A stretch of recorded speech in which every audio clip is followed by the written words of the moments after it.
Matapos mapigilan ang kaguluhan na dulot ng Jihan, biglang naglabas ng isang mapangahas na desisyon ng pinuno, ibabalik niya ang lalaki sa laro habang buhay pa. Samantala, ang misyon ng pagliligtas kay Jihan ay naantala dahil sa panggugulo ni Kapitan Park. Nagdahilan siya na lasing ang operator ng drone kaya nahulog ito sa dagat, at dahil malakas ang agos, matatagalan ang paghahanap. Wala nang magawa si Junho kundi magdesisyong bumalik sa pinakamalapit na isla para kumuha ng bagong operator, para mapabilis ang paghahanap. Sa kabilang banda, si Jihan ay nagising at nakatanggap ng balita na lahat ng sumama sa kanya ay patay na.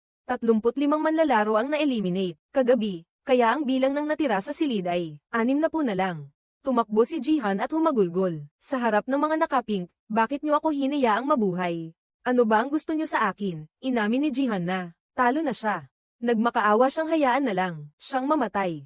Kasabay nito, tinawagan ni Kapitan Park ang pinuno at ibinalitang nakabalik na ang rescue team sa daungan. Inutusan ng pinuno si Kapitan Park na huwag silang hayaang makahanap ng isla bago matapos ang laro, at kung lumala ang sitwasyon, patayin silang lahat. Pagbalik sa laro, ang botohan kung aalis o mananatili ay muling naganap. Nagsimula kay Jihan, ngunit parang wala na siya sa sarili dahil si Jihan ay hindi tumutugon, kaya nagpa siya ang mga nakapink na ang boto niya ay blonde ka. Tila pagkatapos ng kaguluhan kagabi, nagbago ang desisyon ng mga gustong umuwi, na humantong sa napakalaking agwat sa resulta ng botohan. 41 ang gustong magpatuloy at 18 lang ang gustong umuwi. Nakita ito ng grupo at agad na ng insulto. Kay Jihan, hindi ka nga nagkamali sa pagiging kampyon ng Squid Game Season 1. Napakagaling mo palang magdrama, nanggulo ka para ilabas ang lahat at ipapatay sila. Tapos babalik ka rito para magkunwaring biktima. Pero kahit paano, dapat kaming magpasalamat sa iyo. Dahil sa plano mo, nadagdagan ang premyo namin nang wala kaming ginagawa. Pagkatapos, lumapit ang isang manlalaro at nagsalita ng may pangungutya na habang buhay na maririnig ni Jihan ang hiyaw ng mga kaibigang ipinapatay niya. Hindi na nakapagpigil si Jihan, at bigla niyang sinakal ang lalaki. Mabuti na lang, ay may mga gwardya sa tabi, kung hindi, nadagdagan pa sana ng 100 milyong won ang premyo. Kasabay nito, nalinlang ni Noel ang isang nakapink para makapasok sa silid ng organ harvesting. Akala ng lalaki, kakampi na nila si Noel kaya hindi na niya kailangan pang magtago. Sinadya ni Noel na huwag patayin ang ama ng bata para makagawa ng eksena para iligtas ang buhay nito. Pagkakita, nahanda na silang mag-opera, biglang bumunot ng baril si Noel, at binaril silang lahat. Iniligtas niya ang buhay ng doktor para iligtas ang ama ng bata. Samantala, si Jihan ay parang wala na sa sarili. Ang mag-ina at ang ahente ay nagtataka, kaya agad silang lumapit para tanungin ang babaeng sundalo. Nagsalita rin si Hyunjo at humingi ng paumanhin, dapat sana ay humanap siya ng paraan para makapagdala ng bala sa lahat. Nang marinig ito, agad na tumutol ang iba, hindi iyon kasalanan niya kundi kasalanan ng duwag na si Daeho dahil nakaupo lang siya sa silid. Kaya nang bumalik si Hyunjo, hindi na siya nakapagdala ng bala. Nang marinig ito ni Jihan, agad niyang naintindihan ang lahat. Lumingon siya, at tiningnan ng masama si Daeho, ang traidor na naging dahilan ng pagkamatay ng mga kasamahan niya kagabi. Pumunta si Director Choi sa silid ni Inspector Junho. Ikinwento niya ang lahat ng nakita niya noong gabi. Pagkarinig ng ingay, si Director Choi ay agad na lumabas para mag-check, at naaalala pa rin niya ang imahe ni Kapitan Park na may hawak na screwdriver, pero ipinagtanggol pa rin ni Junho si Kapitan Park dahil siya ang nagligtas sa buhay niya. Inisip ng inspector na baka nakarinig lang ng kakaibang ingay si Kapitan Park, kaya siya nagdala ng armas para sa sariling proteksyon. Si Director Choi naman ang nakipag-inuman sa operator ng drone kagabi, kaya simula bukas, ipinagbawal na ni Junho ang anumang pag-inom sa barko. Sa kabilang banda, hindi inalis ni Jihan ang tingin niya kay Daeho, puno ng puot, at nang magsisimula na ang ika-4 na laro, ay lumitaw na rin ang mga VIP. Ang mga nanggulo noong gabi, ay isinabat ng mga organizador sa mataas na lagayan. Sa pamamagitan nito, nagpapadala sa mga natitirang manlalaro ng isang nakamamatay na mensahe na ako ang ama ninyong lahat. Kayo ay aking mga anak, huwag ninyong pangaripang mapabagsak ako. Ang ika-4 na laro ay may pamilyar na pangalan. Taguan, 60 tao ang magpipintura para maghati. Sa dalawang grupo, ang asul na grupo ang magtatago at ang pulang grupo naman ang hahanap. Napakasimple ng mga patakaran, sa loob ng 30 minuto, ang asul na grupo ay dapat maghanap ng daan para makatakas o magtago hanggang matapos ang laro, samantala ang pulang grupo ay may tungkuling hanapin at patayin ang asul na grupo. Kung maubos ang oras at wala silang mapatay, sila ay papatayin. Bawat miyembro ng asul na grupo ay may espesyal na susi. Magagamit nila ito para buksan ang mga pinto, ngunit sa sandaling mabuksan, ang pintong iyon ay hindi na maisasara muli. Hindi rin nagpahuli ang pulang grupo, bawat isa sa kanila ay binigyan ng punyal para salakayin ang asul na grupo, at isang paalala, bawal silang mag-away-away sa kanilang sarili. Matapos marinig ang paliwanag ng mga patakaran, parehong grupo ay nagreklamo sa langit at lupa tungkol sa mga dehado nilang sitwasyon, kaya naman pinayagan sila ng mga tagapag-ayos na magpalit ng mga damit bago magsimula ang laro. Sa isa pang pangyayari, nakahanap na ng bagong drone pilot ang rescue team. Ngunit biglang nagpasyang huwag sumama si Direktor Choi. Dahil may hinala siya kay Kapitan Park, tinawagan niya si Junho para balaan siya tungkol sa panganib na dulot ng Kapitan, dahil hindi pa ito nagkakamali sa kanyang kutob. Samantala, nagaganap ang pagpapalitan ng mga damit, at talagang nakakaaliw dahil ang mga may pinakamalapit na ugnayan ang napunta sa magkaibang grupo. Alam ng YouTuber na hindi kayang pumatay ng kanyang kasintahan, kaya't siya ay nagmungkahing magpalit sila ng pwesto. Ipinangako niyang mabilis siyang makakapatay ng isang tao at tatakbo agad para protektahan ng ina at anak, hindi lang isa, kung kinakailangang patayin lahat ng tao. Dito para lang makalabas kasama ang mag-ina, handa ang YouTuber. Binigyan niya ng panahon si Junhee na mag-isip. Kung hindi siya pumayag, pwede niya siyang patayin na lang. Kapag nagsimula na ang laro, kasabay noon, ang anak na numero 7 ay nagmungkahi rin na magpalit ng damit para sa kanyang ina. Alam niyang sakitin ang tuhod ng kanyang ina kaya tiyak na hindi ito makakapatay ng sinuman, ngunit alam din ng ina na tiyak na hindi rin makakapatay ang kanyang anak dahil mula pagkabata hanggang paglaki, laging binubugbog at inaapi ito ng mga siga. Kaya naman hindi naman siya nagiging kakaiba. Siya mismo ay inaabuso ng kanyang asawa sa buong buhay niya at hindi kailanman lumaban. Samantala, si Daeho ay pilit na nakikiusap na makapagpalit ng damit ngunit walang pumapayag. Naiinis siya dahil buong araw siyang iniiwasan. Kaya't humarap siya sa harapan ni Jihan at sumigaw ng malakas sa mukha niya. Sabi niya wala siyang kasalanan dahil hindi naman talaga kayang talunin ng grupo ng mga rebelde ang mga tagapag-ayos, kung sila ay pumatay ng kalabang grupo noon. Baka nanalo na sila sa botohan. Sinisi ni Daeho lahat ng kasalanan kay Jihan, sinasabing dahil sa kanyang handgal na plano. Kaya namatay ang lahat. Nang makitang nag-aaway, isang staff member ang tumakbo para makialam. Sinabihan si Daeho na kung magsalita pa siya ng isa, siya ay aalisin agad bago pa man magsimula ang laro. Ang mag-inang numero 7 ay nagdesisyong magpalit ng damit. Pinagbilinan ng anak ang ina na kailangang magtago ng mabuti hanggang sa makarating siya, ngunit tiwala ang ina sa kanyang kakayahang mabuhay. Sikat na siya sa pagiging matibay, at saka may dala siyang karayom para pananggulong depensa, kaya hindi na kailangang mag-alala ng anak. Samantala, si Junhee naman ay nagpas siyang makipagpalit ng damit sa YouTuber. Pagkakatiwalaan niya ito ng isang huling pagkakataon para makita kung karapat-dapat ba itong maging ama ng bata. Ang asul na grupo ay may 2 minuto para magtago at maghanap ng daan. Bago lumabas ang pulang grupo, sumigaw ang matandang numero 100. Sinasabing maghiwa-hiwalay silang maghanap ng daan palabas, at kung sino man ang makahanap ay sumigaw. Para lahat ay tumakbo. Si Junhee, dahil sa kanyang malaking tiyan, ay hindi makalakad ng mabilis. Nang makita ito ni Jihan, agad siyang bumalik at isinama ang babae at ang matandang ina para magtago. Samantala, niyaya ng adik ang YouTuber na magtulungan sa laban. Sa lakas ng 2 tao, tiyak na madali nilang madaig ang isang asul na miyembro. Sa tunog ng sipol, magsisimula na rin ang paghahanap ni Jihan. Isinusumpa niya sa langit na sa lahat ng paraan ay papatayin niya ang impaktong si Daeho. Nagsimula na ang 30 minutong paghahanap. Ang mga miyembro ng pulang grupo ay paspusang naghahanap ng mga biktima. Samantala ang mga miyembro ng asul na grupo, karamihan ay pumiling kumilos ng mag-isa dahil mas mahirap matukoy ang isang tao kaysa sa isang grupo, ngunit may ilan din na pumiling magkakasama. Ang una ay ang grupo ng babaeng mangkukulam. Sabi niya kaya niyang gawin ang lahat, handa siyang patayin ang sinuman para sa kanyang mga kasama. Ngunit hindi lahat ay ganoon kadaling sumunod, may mga nag-aalinlangan pa rin na tila ba hindi makatarungan ang kanilang sitwasyon, ngunit wala na silang magagawa. Sa boses ng mga kaluluwa rito, malalaman natin ang daan. Tulungan natin siyang makahanap ng labasan. Ang ikalawang grupo naman, mukhang mas mahirap ang sitwasyon. Isang buntis, isang matanda, at isang dating sundalo. Pero dahil sa talas ng isip, agad napansin ni Hyunjo na sa bawat kandado ay may iba't ibang hugis bilog, parisukat, o tatsulok. Nagkataon na ang 3 sa kanila ay may hawak na tig-iisa. Kaya nang makita ito ni Nanay at Junhee, ibinigay nila ang mga susi kay Hyunjo. Siya ang mabilis kumilos, kaya mas mabuting siya ang humawak nito. Samantala, nakita ni Jihan ang anino ni Daeho. Agad siyang humabol at naabutan ito bago pa makapasok sa pintuan. Pero nang lumingon ang lalaki, doon lang napagtanto ni Jihan na ibang tao pala ito, kamukha lang ng buhok ni Daeho. Dahil sa magulong maze na ito, nagkahiwalay sina Daeho at Jihan. Kasabay nito, ang YouTuber at ang adik ay naghahanap ng mabibiktima. Dahil mas marami sila, at may dala silang 2 kutsilyo, madali nilang nasaksak ang kawawang lalaking nakahandusay sa sahig. Para masiguradong hindi sila magtataksilan, ang YouTuber ay nagmungkahi na sabay silang manaksak para pareho silang makakuha ng kalahating premyo mula sa mga VIP. Nang umalis ang adik at YouTuber, si Minso naman ay palihim na lumabas.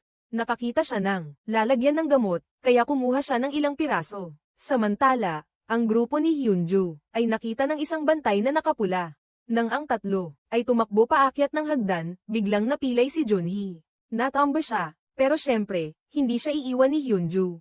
Hinaranggan niya ang daan para protektahan si Junhee at si nanay. Ang bantay na nakapula ay nagutos kay Hyunju na ibigay ang matanda o ang buntis para makadaan siya, pero hindi pumayag ang dalaga. Pinili ni Hyunju na lumaban. Ginamit niya ang mga kasanayan niya sa militar para ipagtanggol ang sarili at mapatay ang bantay. Kasabay nito, ang matandang si 100 at ang lalaking si 232 ay nagtatago. Pagpasok nilang dalawa sa isang silid, pumasok din ang isang bantay na nakapula. Si 100 ay walang pag-aalinlangang tumakbo palabas. Hinawakan ng pinto para mapatay ng bantay si 232. Pag-alis ng bantay, sakalang pumasok si 100 para nakawin ang susi mula sa lalaki. Samantala, ang YouTuber at ang adik ay nakapatay pa ng isa at matagumpay na nakalagpas. Ang balita tungkol kay 333 na naka-KPI ay nakarating kay Junhee. Sigurado siyang hahanapin siya nito para protektahan silang mag-ina, pero sa isang napakalaking maze, hindi madaling mahanap ang grupo. Pagkatapos makuha ang layunin, ang YouTuber ay nakatuon lang sa paghahanap kay Junhee. Kahit ano ang mangyari, kailangan niyang protektahan ang mag-ina. Nang makita ito ng adik, tinanong niya, paano kung makaharap mo? Ang isa pang nakaasul, ano ang gagawin mo? Papatawarin ko sila dahil nakalagpas na ako. Nang marinig ito, nadismaya ng husto ang adik. Ipinaliwanag niya sa YouTuber na kung papatay pa ng isa pang nakaasul, nangangahulugan din ito na may dagdag na isang nakapula na matatanggal, kaya ang premyo ay patuloy na tataas. Ang paliwanag na ito ng adik ang nagpabago sa isip ng YouTuber at nagpatuloy siya sa pagpatay sa mga biktima. Sa kabilang banda, si Jihan ay patuloy na naghahanap kay Daeho. Binaliwala niya ang lahat ng ibang target kahit alam niyang ang kilos na ito ay maaaring maging dahilan para hindi siya makatuloy. Kasabay nito, ang traidor na si Daeho ay hinahabol ng isang bantay na nakapula. Nang umakyat siya sa hagdan, ang humahabol sa kanya ay sinaksak siya sa binti. Si Daeho ngayon ay parang isdang nakahiga sa sangkalan, pero sa huling sandali, ang lakas ni Daeho ay sumabog. Nag-ipon siya ng lakas para itulak ang bantay na nakapula pababa ng hagdan hanggang sa mamatay ito. Si Daeho ay kinuha ang kutsilyo ng kalaban, itinago sa bulsa, at nagpatuloy sa paglalakad para tumakas. Kasabay nito, ang grupo ni Hyunju ay kailangang humanap ng silid para makapagpahinga si Junhee. Lalong naging masama ang sitwasyon nang malaman nilang bali ang bukong-bukong ni Junhee. Pansamantala silang magtatago rito, habang nagmamasid hanggang sa makalakad na muli ang dalaga. Ayaw ni Junhee na maging pabigat sa lahat, kaya sinabihan niya silang mauna na. Pero ang matanda at si Hyunju, baliktad naman, gusto niyang manatili para alagaan siya sa pagkakataong ito. Biglang lumabas ang tubig sa tiyan ni Junhee, senyales na malapit na siyang manganak. Kasabay noon, biglang may nakita si Player 007 na isang kwarto na may hawak na pulang pinto na may dugo. Pumasok siya sa loob at nakita ang isang dating kasamahan na nakaupo sa sulok. Humiling ito ng tawad kay 007, umiiyak at sinabing, may sakit akong nanay na naghihintay sa bahay. Samantala, nagdalawang isip si 007, ngunit bigla siyang sinugod at inagaw ang kutsilyo ng muntik na siyang masaksak. Ngunit, biglang may isa pang nakapulang damit na sumulpot, at matagumpay siyang napatay. Dahil dito, bumalik siya sa grupo ni Hyunju. Ay nalalayan ng matandang babae si Junhee na manganak doon mismo. Si Hyunju naman, ang nakatalaga sa pagmamasid sa sitwasyon sa labas. Samantala, ang babaeng shaman, na may kakayahang makapakiramdam, naramdaman ang pinto patungo sa labasan. Ngunit sa sandaling mabuksan niya ang lock, agad niyang isinara ito at tumakbo palayo. Ang magkaparing YouTuber at ang adik ay sumugod at pinagtataga ang mga bulag na tagasunod. Ang babaeng shaman, habang tumatakbo palayo, ay nabangga si Daeho. Siya'y mabilis na tumayo para tumakbo muli, ngunit nakaharap si Jihan. Ang babaeng ito ay nangahas mang insulto sa kanya kahapon, kaya kasama siya sa dapat patayin.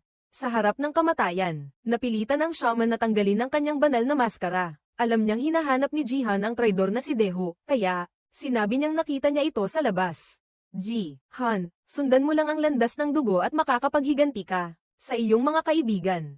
Pagkatapos umalis ni Jihan, muling may nakaharap ang shaman, isa pang tagapulang damit, si Minsu.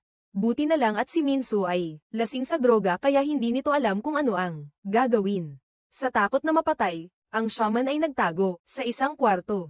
Nagkataon na ang kwartong iyon ay ang pinaglagyan ng pinto patungo sa labasan. Ang kaso, para mabuksan ito, kailangan ang 3 susi na may magkakaibang hugis. Kasabay noon, ang matandang si Isandaang ay naglalakad-lakad ng may hawak na choco pie. Bigla siyang nakaharap ang adik at ang YouTuber. Nakapasok siya sa isang dead end, kaya napilitan siyang magpanggap na patay na.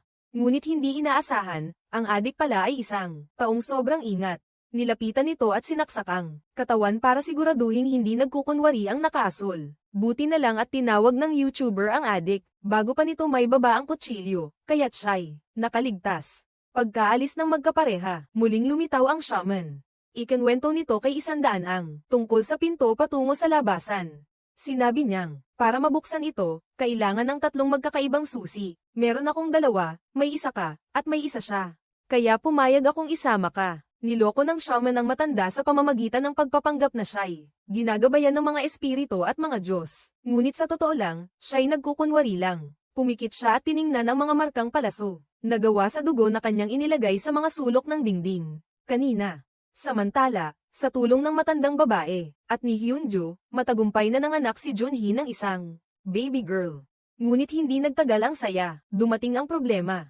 Ang iyak ng sanggol ay hindi sinasadyang nakaakit ng isang nakapulang damit na dumating para magtanong. Mabilis ang isip ni Hyunjo, kinuha niya ang kutsilyo at kinaladkad ang lalaki palabas para makipaglaban. Sinaksak ng nakapulang damit ang binti ni Hyunjo.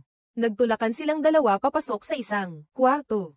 Dito, dahil sa husay ni Hyunjo sa pagtatanggol, nagawa niyang agawin ang kutsilyo at mapatay ang lalaki. Kasabay noon, may isa pang nakapulang damit na dumaan. Nang makita niyang puno ng dugo ang babae, siya'y nagkunwaring walang nakita at tumalikod na lang. Nagkataon na ang kwartong ito pala ang may pinto, patungo sa labasan. Dahil nasa kanya na ang lahat ng 3 susi, mabilis niyang nabuksan ang pinto. Ngunit noong tatawid na siya, bigla niyang naalala ang matandang babae at si Junhee at ang kanyang anak. Pinilit niyang bumalik sa kwarto sa kabila ng duguan niyang paa, at masayang ibinalita sa kanila na natagpuan niya ang labasan. Makakalabas na tayo, pagkasabi pa lang ni Hyunjo. Biglang may isang nakapulang damit ang sumaksak sa kanya ng 2 beses sa likod. Ang malupit na taong iyon ay ang YouTuber. Nang makita niya si Junhee at ang kanyang bagong silang na anak, isinara niya ang pinto at iniwan sila, kasama ang adik. Ang matandang babae ay sinubukang pigilan ang kanyang luha, pumasok para tulungan si Hyunjo na pumikit at mamatay ng payapa, at mabawi ang katinoan kung makakabalik si Hyunjo. Kung mabilis siyang nakabalik, tiyak na malapit lang ang labasan. Hindi sila maaaring manatili sa isang lugar dahil ang iyak ng bata. Aakitin nito ang mga mangangaso sa parehong oras na iyon. Na-unlock ng mangkukulam at ng matandang lalaki ang daan patungo sa tagumpay. Ang pinto patungo sa labasan, ngunit dahil sa walang kabusugan na kasakiman, itinulak siya ng matanda at natamba siya sa lupa. Pagkatapos ay kinuha ang isang susi. Sa oras na iyon, ang mangkukulam, natauhan siya, pero huli na ang lahat. Habang isinusumpa niya ang kanyang kapalaran, biglang sumulpot si Miso mula sa likuran ng matanda. 5 minuto na lang ang natitira. Jihan. Sinundan niya ang mga bakas ng dugo patungo sa isang kakaibang silid. Pagdating sa isang hagdanan, ang mga bakas ng dugo ay biglang nawala nang hindi maintindihan. Kaya't bumalik si Jihan upang hanapin ito. Sa likod ng pinto, natuklasan niya si Daeho, nakapulupot sa isang sulok. Nang makita si Jihan sa ganoong kalagayan, hindi nang ahas si Daeho na magsalita ng malakas, sa halip ay nagmakaawa lamang. Naawa siya at humingi ng tawad sa pagsisinungaling, na siya ay isang marine. Ang totoo, peke lang ang tato. Ang paghawak niya ng baril o pakikipaglaban ay peke rin. Gusto lang niyang sumama sa grupo ni Jihan dahil akala niya ay makakalayo siya. Nang marinig ito, si Jihan, lalong nagalit, ngunit nag-alinlangan siya at hindi makatulos. Dahil sa sigaw ni Daeho, nang manginig ang kamay ni Jihan. Biglang bumunot si Daeho ng itinatagong kutsilyo mula sa kanyang bulsa, at pinalipad ang kutsilyo ni Jihan. Samantala, si Minso ay palalim ng palalim, nalulunod sa epekto ng droga, hinarap ang mga mura, ng mangkukulam. Biglang naalala ni Minso ang lalaking, adik.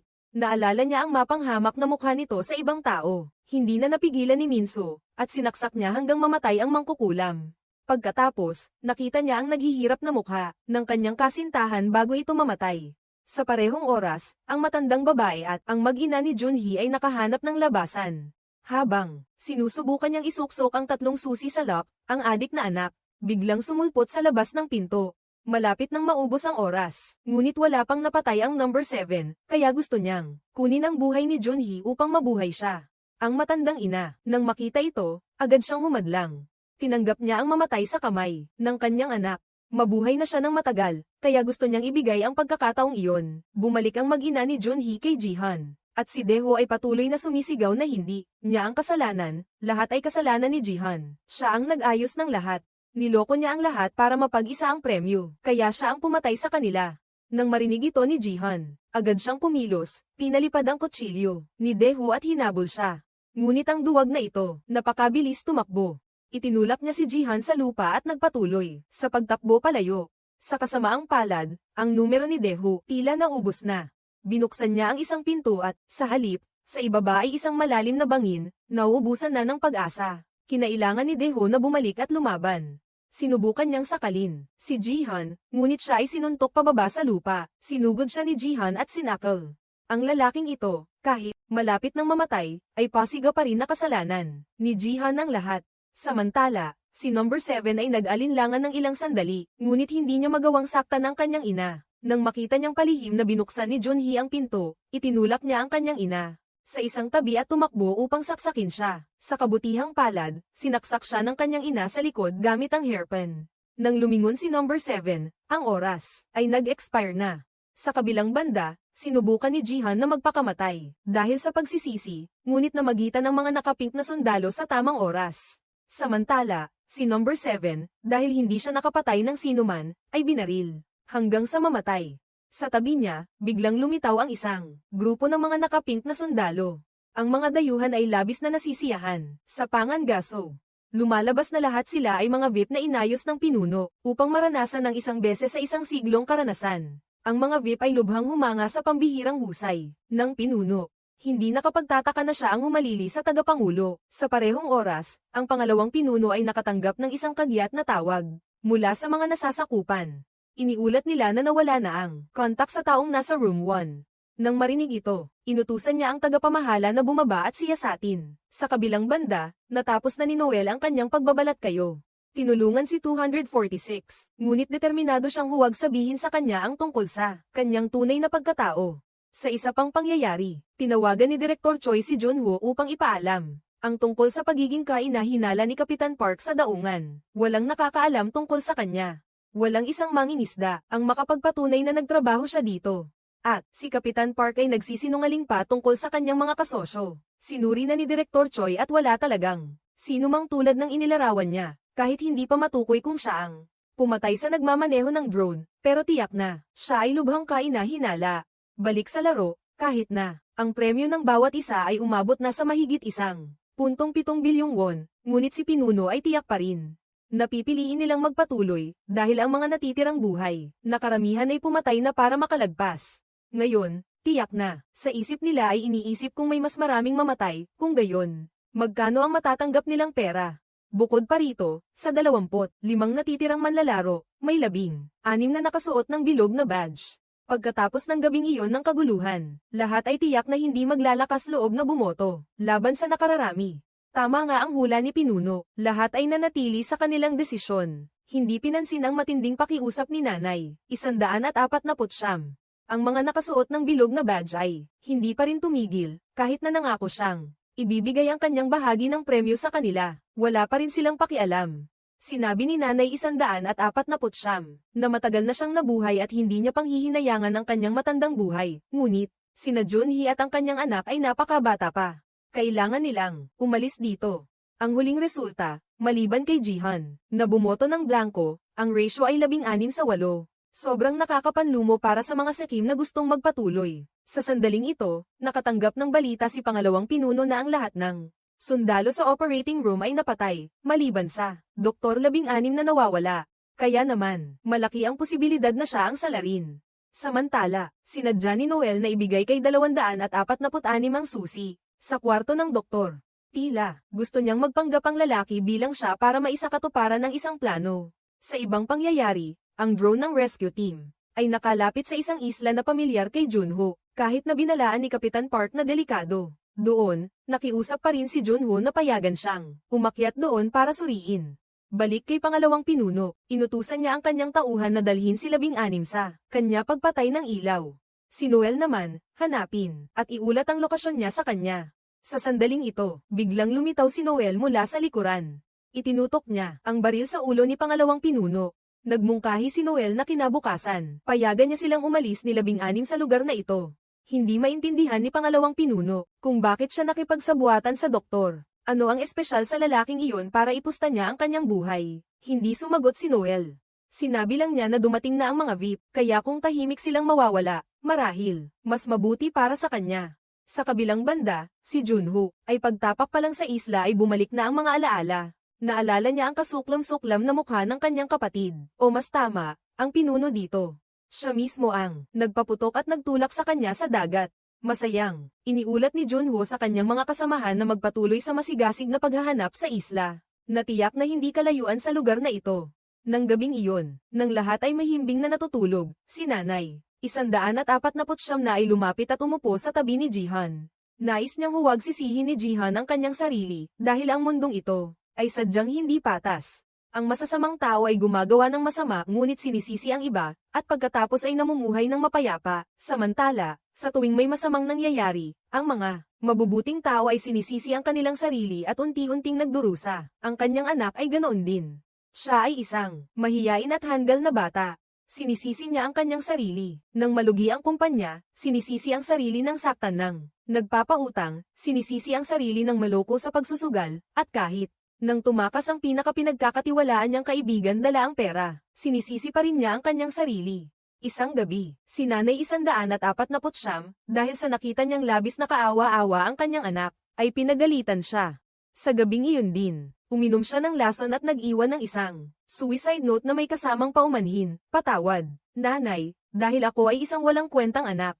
Buong lakas na sinubukan ni Nanay, na dalhin ang kanyang anak sa ospital.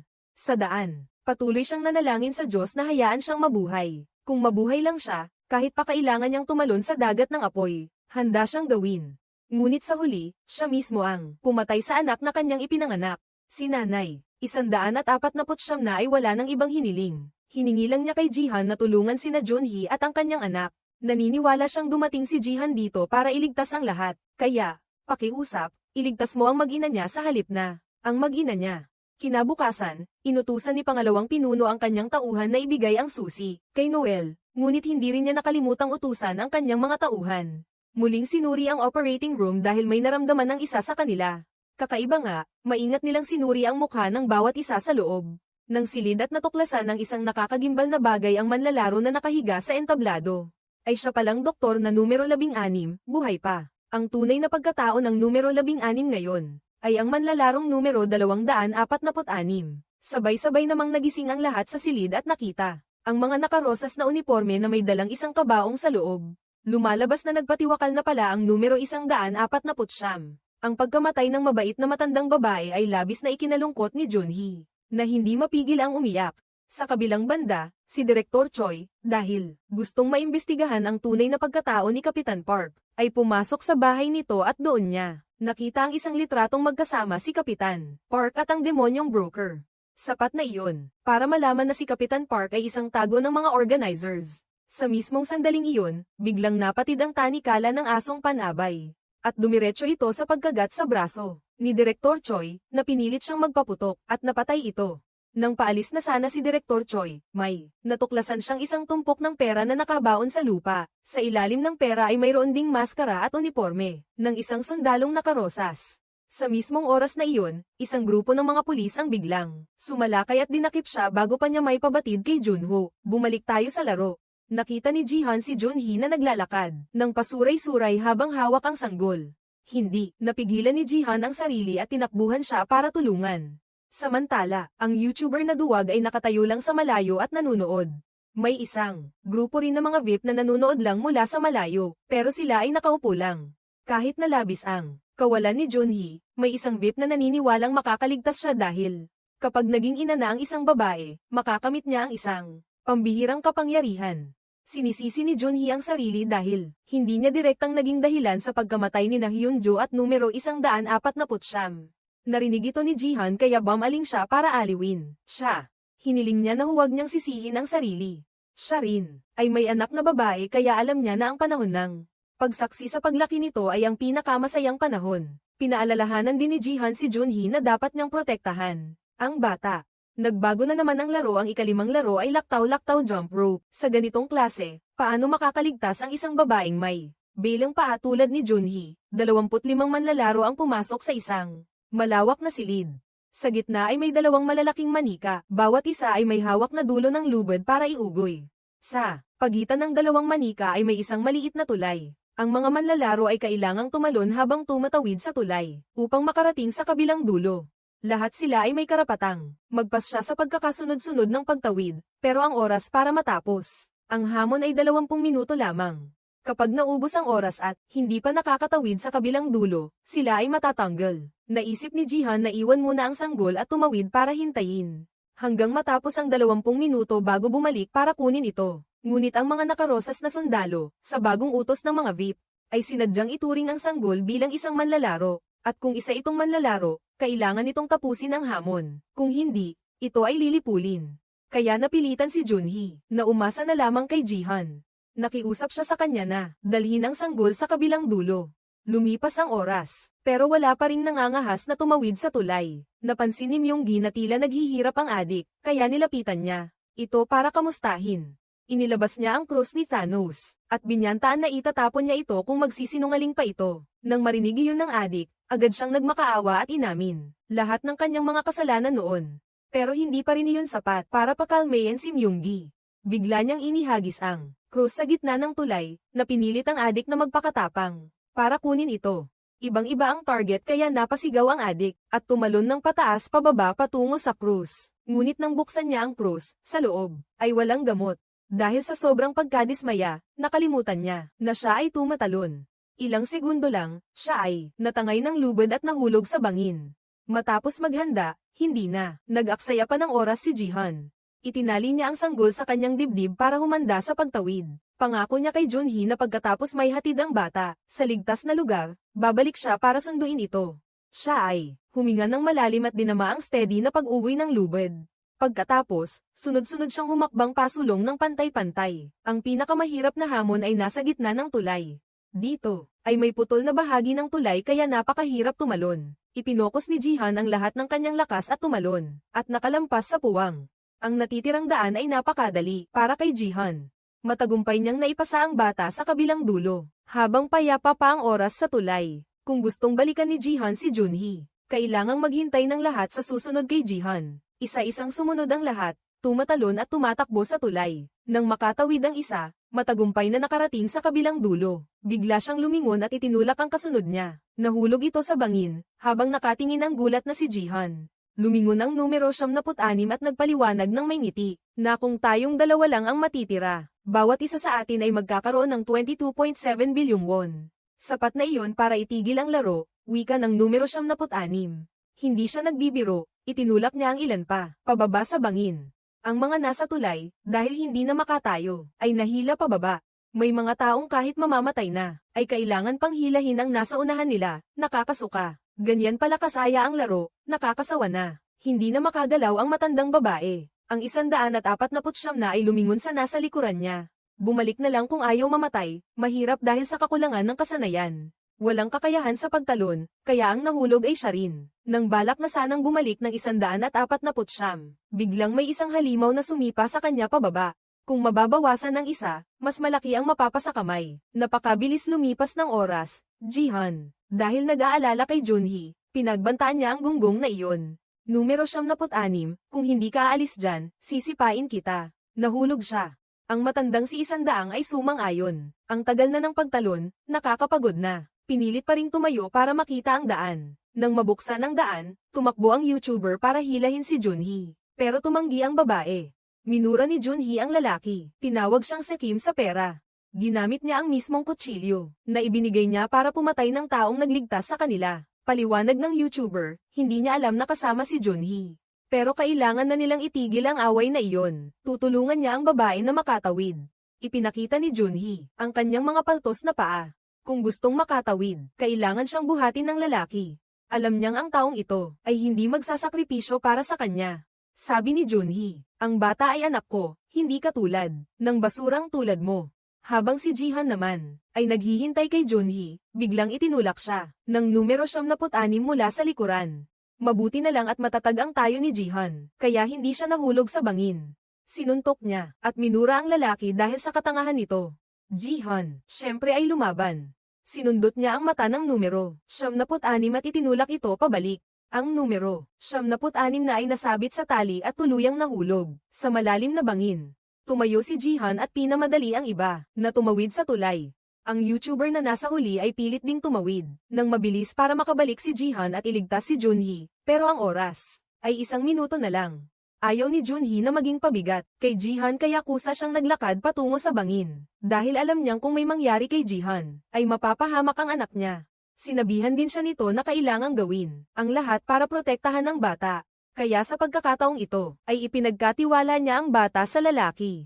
Samantala, ang pangalawang pinuno ay hindi hahayaan sina Noel at numero 246 na makatakas ng madali matapos nilang magpanggap na palabasin ang dalawa.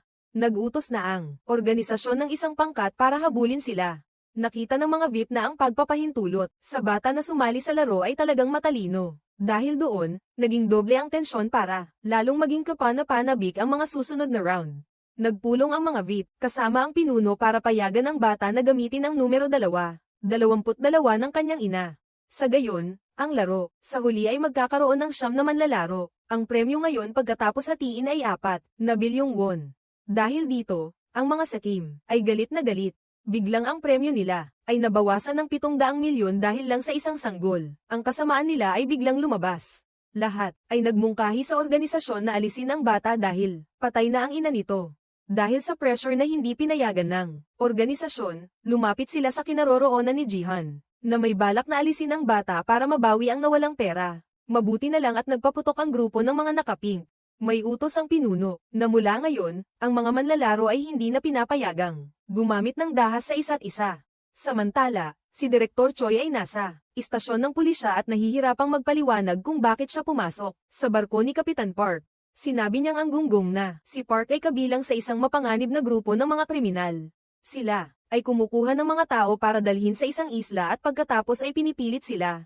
Kailangang maglaro ng mga larong pangkamatayan, ngunit ang pulis ay hindi naniniwala sa mga akusasyong iyon dahil sa 20 taon sa serbisyo, hindi pa siya nakakita ng isang kriminal na nakasuot ng matingkad na pink at may suot na maskarang pangkabataan. Si Direktor Choi ay hindi sumusuko, kinuha niya ang larawan ng broker at ikinwento ang kalupitan nito, ngunit ang kasawian, si Direktor Choi ay walang impormasyon tungkol sa broker kaya napakahirap para sa pulis na patunayan ang kanyang testimonya. Mas malala pa, si Direktor Choi ay may 9 na kriminal na record, samantalang si Kapitan Park ay may isa lamang, nasugal mula 10 taon na ang nakararaan. Pinaghihinalaan na si Direktor Choi ay nagtatago ng katotohanan, kaya tinawagan ng pulis si Kapitan Park upang ipaalam dito ang lahat.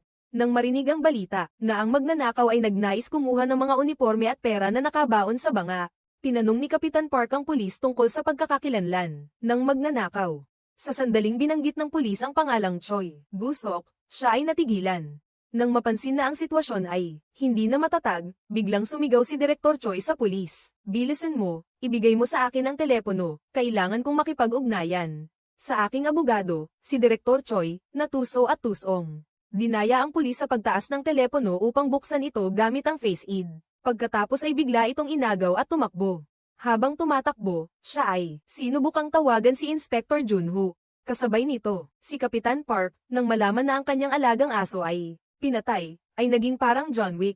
Siya ay nakipag-ugnayan sa kanyang mga kasabwat at inutusan silang patayin ang lahat ng mga tao sa bangka. Habang si Kapitan Park ay naghahanda ng kanyang baril, ibinunyag ni Direktor Choi kay Junho ang katotohanan na siya ay isa sa mga nagsusuot ng maskara. Siya ay mayroon pang litratong kasama ang broker. Si Junho ay hindi pa nakakabawi sa gulat nang si Kapitan Park ay humawak ng baril at binaril ang mga miyembro ng rescue team. Siya ay kumilos ng mabilis at walang sino man ang nakapag-react. Nang hinahanap ni Kapitan ang kay Junho, ang binata ay biglang lumitaw mula sa likuran, ginamit ang kanyang baril, upang itusok ang bakal ng diretso sa puso ng kapitan. Tinanong ni Junho, ang kapitan kung bakit niya iniligtas ang kanyang buhay. Tapat na sinabi nito na siya ay inutusan ng pinuno, na iligtas si Junho sa anumang paraan. Siya ay matigas ang ulo na hindi ibunyag ang lokasyon ng isla dahil ang kanyang buhay ay dapat na natapos 10 taon na ang nakararaan. Sa kabutihang palad, binigyan siya ng pinuno ng pangalawang pagkakataon. Isang araw na lang at ang Squid Game ay matatapos na. Ang 8 natitirang manlalaro ay binigyan ng marangyang buffet. Ang sanggol naman ay binigyan ng pinakamataas na uri ng gatas, VIP level. Nagtaka sila, ang premium 4.9 bilyong won ay sobra na para sa bawat isa, kaya bakit pa nila pipiliing magpatuloy? Ngunit si pinuno ay may plano. Sigurado siyang ang huling laro ay magaganap dahil walang sino man ang boboto na huminto kung sigurado sila ang mabubuhay. Habang ang mga manlalaro ay kumakain, ang mga nakapink ay pumasok at ipinahayag ang mga alituntunin. Nang huling laro, pipili sila ng manlalarong gusto nilang alisin, at kung maabot nila ang minimum na bilang na 3, ang mga natitira ay makakauwi na may malaking premyo. Tunay nga, ang taktika na ito ng pinuno ay epektibo. Tanging si Jihan at si Minsu ang pumili ng button na umuwi.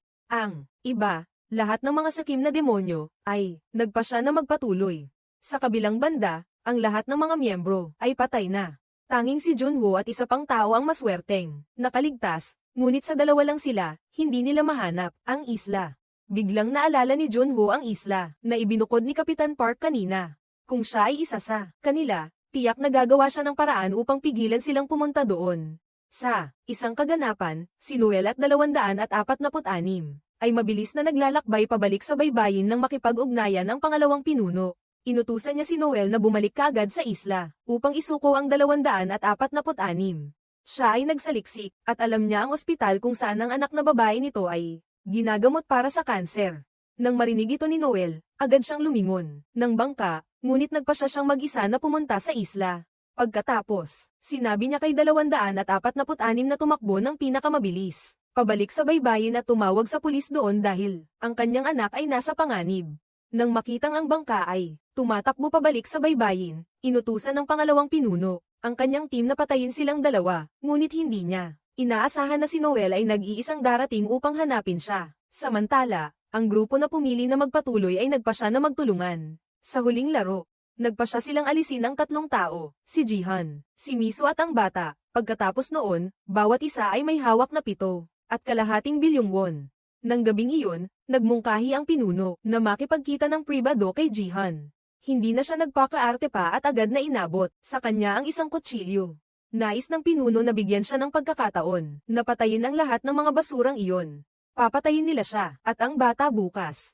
Nang tanungin ni Jihan kung ano ang dahilan, agad na inalis ng pinuno ang kanyang maskara at yumuko upang humingi ng tawad tungkol sa pagkamatay ng mandaragat. Handa na ang pinuno na tanggapin ang parusa ni Jihan, ngunit walang magbabago kung siya ay mamatay. Dahil pagkatapos noon, may ibang hahalili sa kanya, at bukas, magpapatuloy pa rin ang laro.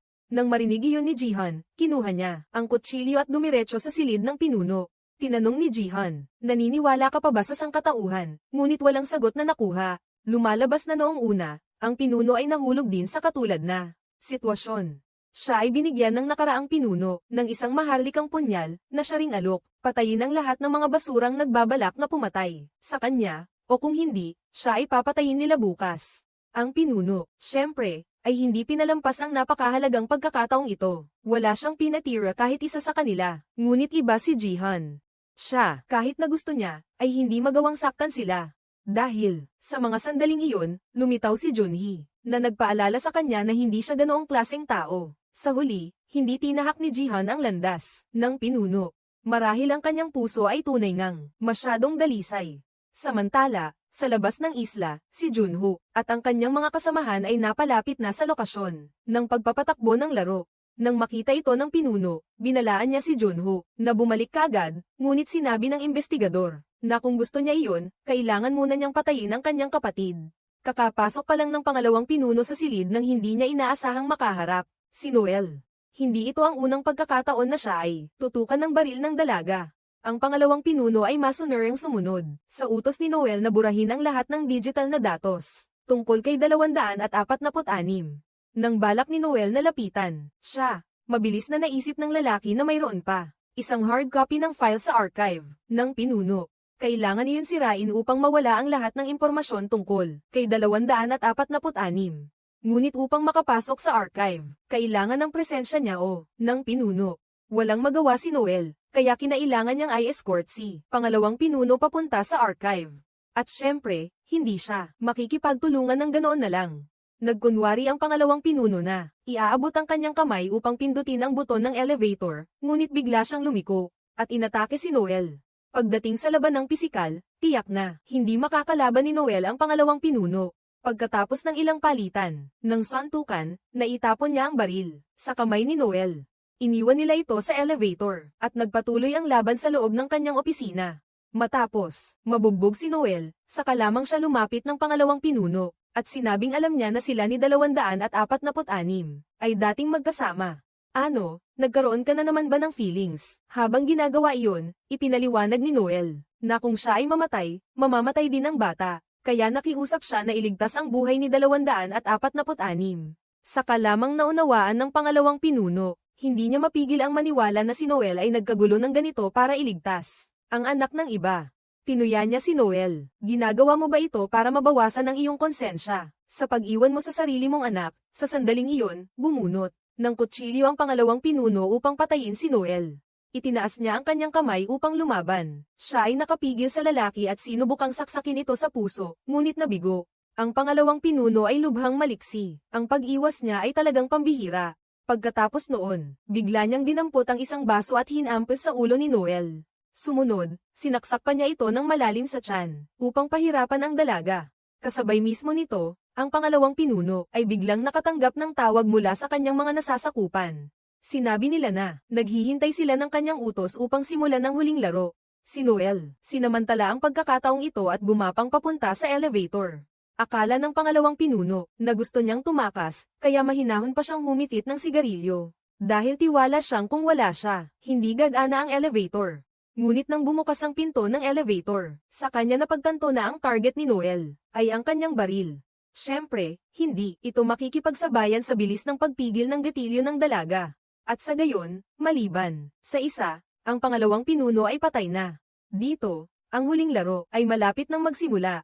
9 naman lalaro ang dinala sa tuktok ng isang tore. Ang unang hugis ay parisukat, pagkatapos ay tatsulok, at panghuli ay bilog. Inihayag ng tagapagpatupad ng laro, napakasimple lang, sa bawat round, kailangang itulak pababa ang kahit isang manlalaro. Kapag natapos na ang tore, lilipat naman sa susunod na tore. Kung sa loob ng itinakdang oras ay walang maalis, lahat ng manlalaro sa tore ay aalisin gaya ng napagkasunduan. Mula pa lang, 6 na may sign ang magtutulak sa 3 natitira pababa sa bangin, pero kailangan nilang pag-usapan kung sino ang itutulak. Sa unang round, may bumoto na number 222. Dahil sa simula pa lang, hindi dapat nandito ang bata, hindi kayang maglaro mag-isa ang bata, at hindi rin siya maaaring bumoto para maalis. Ang pag-alis sa bata ay magiging mas makatarungan para sa laro. Nang marinig iyon ng YouTuber, agad siyang nagsalita. Tutol siya, sinabi niyang poprotektahan ni Jihan ang bata, kahit pa ang buhay niya ang kapalit. Kaya kung mamatay ang dalawang iyon, sa huling round, hindi na makakasama ng grupo ang 6, para mabuhay pa.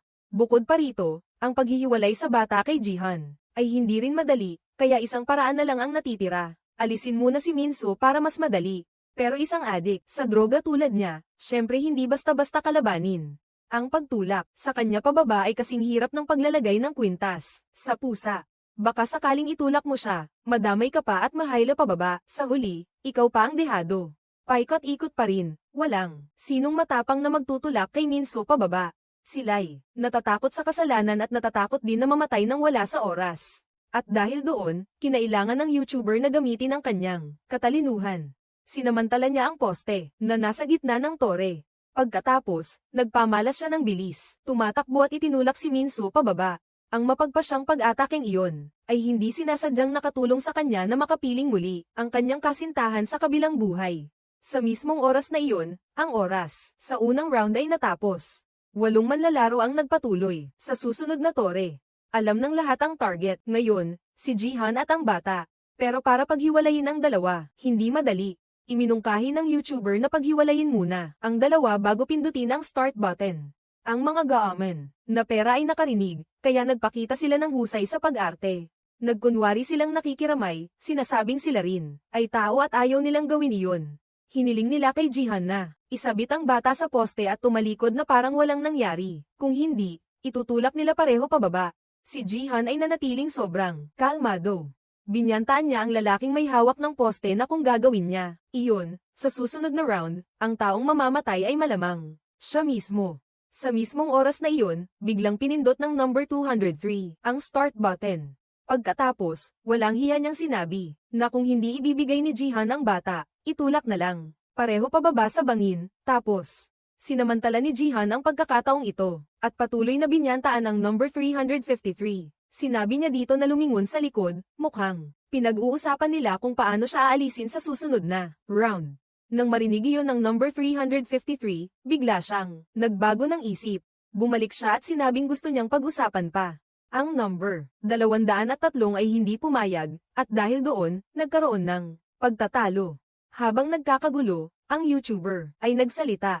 May isa siyang paraan para mapaghiwalay, sina Jihan at ang bata. Samantala, ang number 246 ay hinahabol ng mga taga-huli. Sinira nila ang makina para ma-isolate siya sa gitna ng karagatan. Sinubukan ng number 246 na lumaban.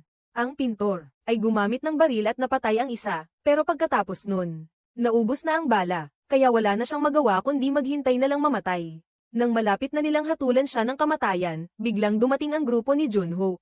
Agad silang sumaklolo at napatay ang dalawang sundalong nakapink.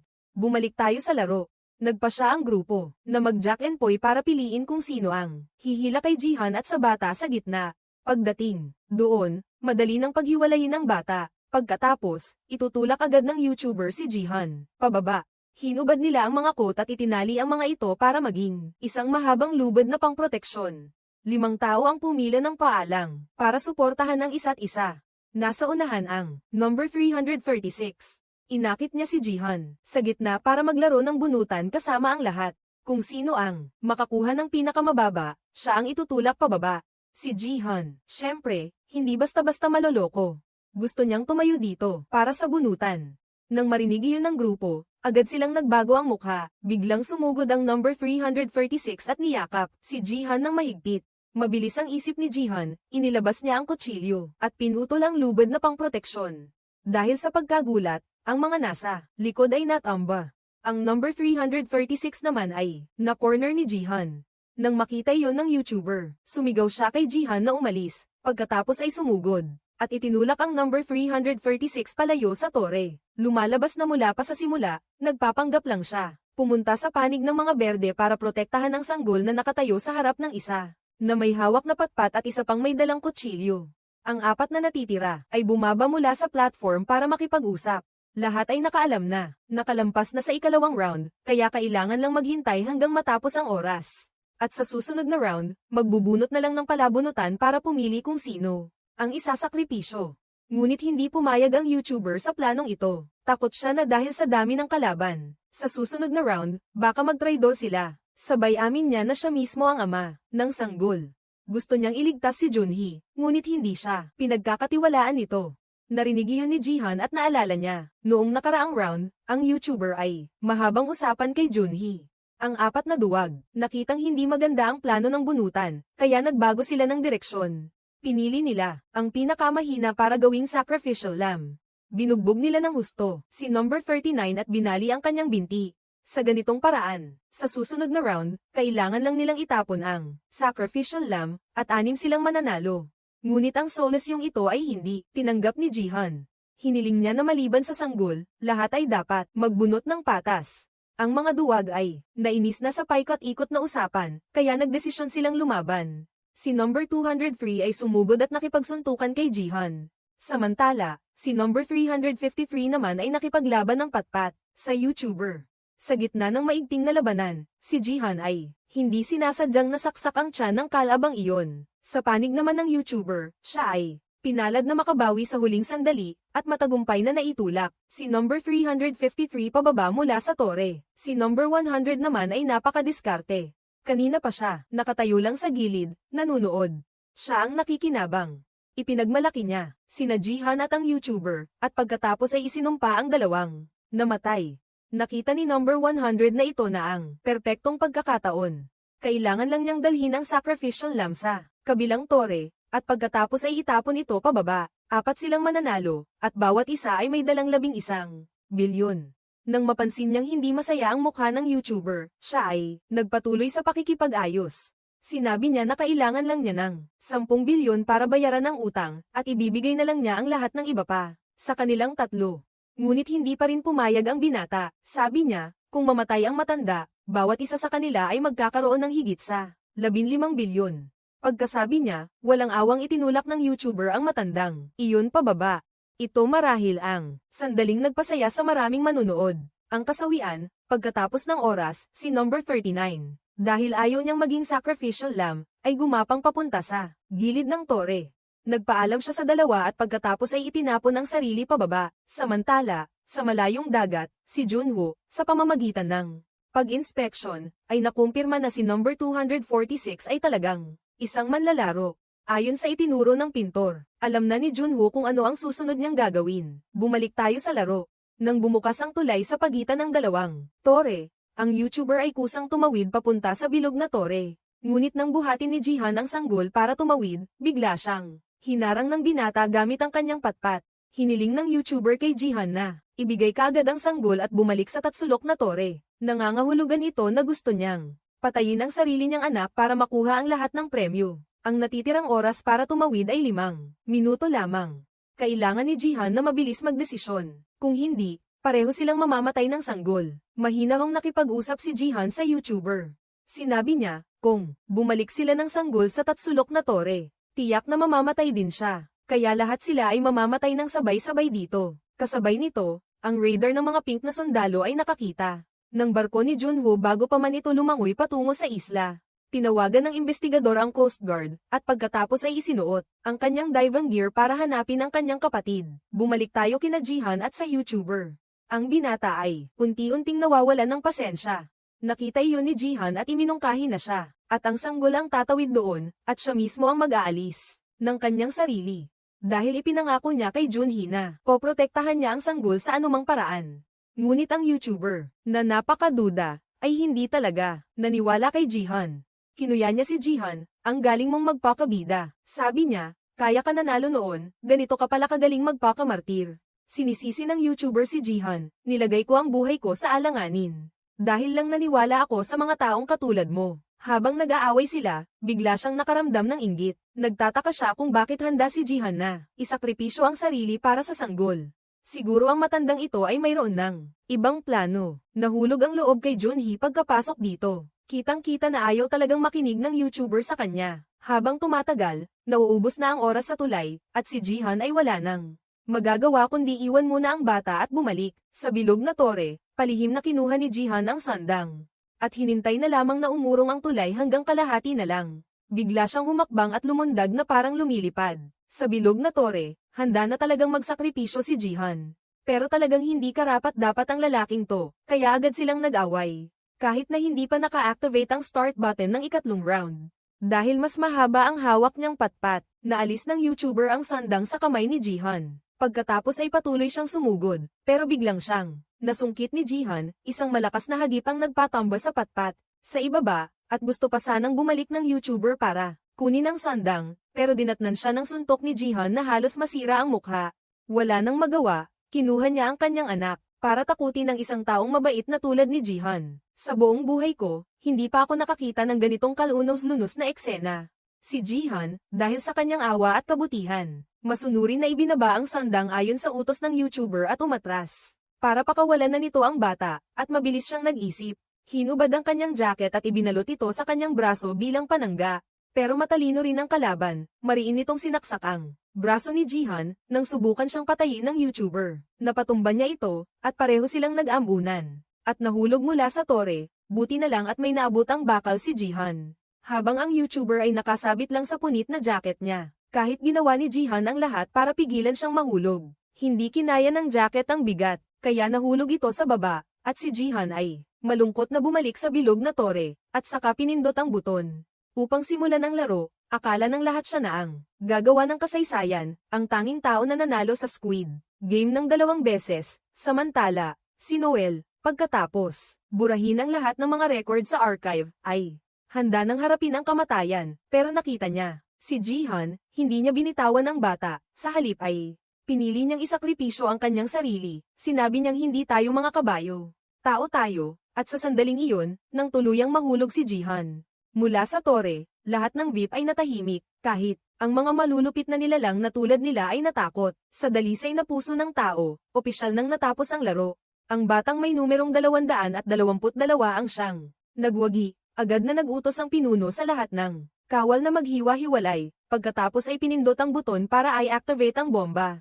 Lumapit ang pinuno sa bangkay ni Jihan, at nagbigay pugay sa taong may pinakamabait na puso, bago umakyat sa bilog na tore upang buhatin ang bata, at sa mismong sandaling iyon, biglang lumitaw si Junho sa likuran, at tinanong ng pulis ang kanyang kuya, bakit kailangan mong gawin ang mga ganitong bagay? Hindi sumagot ang pinuno. Malamig lang siyang tumalikod at umalis. Pagkatapos makatakas ng lahat, ang buong isla ay sumabog, at kasabay nito, nabura ang lahat ng ebidensya ng kasamaan ng Squid Game. 6 na buwan ang lumipas, bumalik si Noel upang makita ang pintor. Ang kanyang anak na babae ay gumaling na dahil sa tulong ng lahat, at pagkatapos ay nakatanggap din si Noel ng balita mula sa kanyang mga impormante na may isang bata, nakamukhang kamukha ang kanyang anak, nasa China, kasama. Samantala, sinundo ni Junho si Direktor Choi. Sa labas ng bilangguan, mukhang matatapos na nga ang lahat, pero ang bilyon ni Jihan ay misteryosong nawala, hindi mo alam kung paano. Ang tanging nakakaalam tungkol dito, bukod kay Jihan, ay sina Direktor Choi at Junho, at pareho silang walang alam kung sino ang magnanakaw. Pagkatapos ay si Junho umuwi, at nakita niya ang anak ni Junhee na nakahiga sa duyan, at sa loob ng sobre ng Squid Game ay may isang gintong card. Ang laman nito ay eksaktong 45.6 bilyong won. Samantala, sa Amerika, personal na iniabot ng pinuno ang alaala ni Jihan sa kanyang anak na babae, kahit na labis nitong kinamumuhian. Ang kanyang ama, nang marinig niyang pumanaw na ito, ang puso ng bata ay tila nanikip. Binuksan niya ang kahon at nakita ang numero 456 na uniforme ni Jihan. At sa kanyang sobre ay may isang bank card din, na naglalaman ng lahat ng natitirang pera ni Jihan sa huling bahagi ng pelikula. Habang naglalakad ang pinuno sa Amerika, nakakita siya ng isang mangangalakal na naglalaro ng patintero sa kanto. Tila unti nang kumakalat ang Squid Game sa buong mundo, at ito ang kahulugan ng pagiging tao, gaya ng sabi ni Jihan.